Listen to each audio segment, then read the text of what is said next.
Il existe une nuit dans l'histoire de l'islam dont peu de gens connaissent le secret. Une nuit où des êtres invisibles, ce ne sont ni des humains ni anges, ont entendu le Coran pour la première fois. Et ils ont été tellement bouleversés qu'ils sont repartis avertir leur peuple. Qui sont ces êtres? Pourquoi Allah a-t-il révélé une sourate entière en leur honneur? Et que nous dit cette histoire sur notre propre rapport au Coran? Reste avec moi. Cette révélation va te surprendre.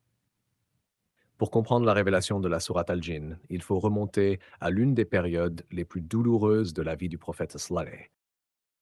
On l'appelle l'année de la tristesse, Am al-Huzn.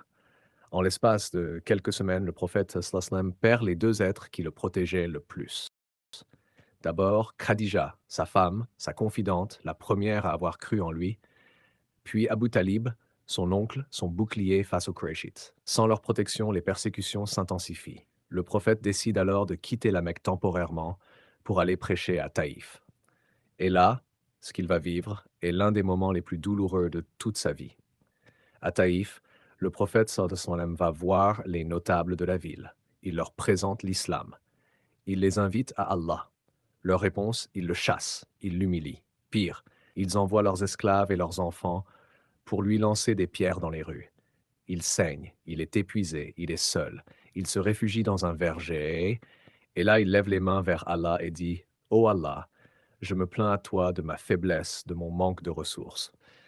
C'est l'une des duas les plus émouvantes de toute l'histoire de l'islam. Et Allah va lui répondre d'une manière totalement inattendue. Sur le chemin du retour vers la Mecque, le prophète sallallahu alayhi wa sallam s'arrête dans un lieu appelé Nakhla.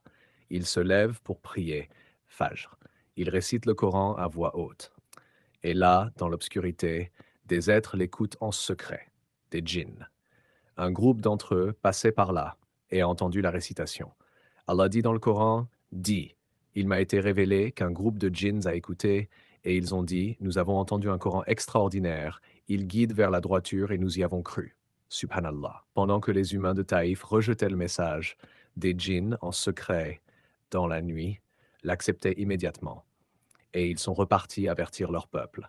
Ce qui est bouleversant, c'est le contenu de leur témoignage. Ces djinns, qui n'avaient jamais entendu le Coran, immédiatement reconnu sa vérité. Ils ont dit: il n'élève pas de partenaire à son Seigneur. Ils ont dit: parmi nous, il y a des musulmans et parmi nous, il y a des injustes. Ils ont même décrit leur ancienne vie, comment ils montaient aux cieux pour écouter les anges, mais que désormais des flammes les en empêchaient, signe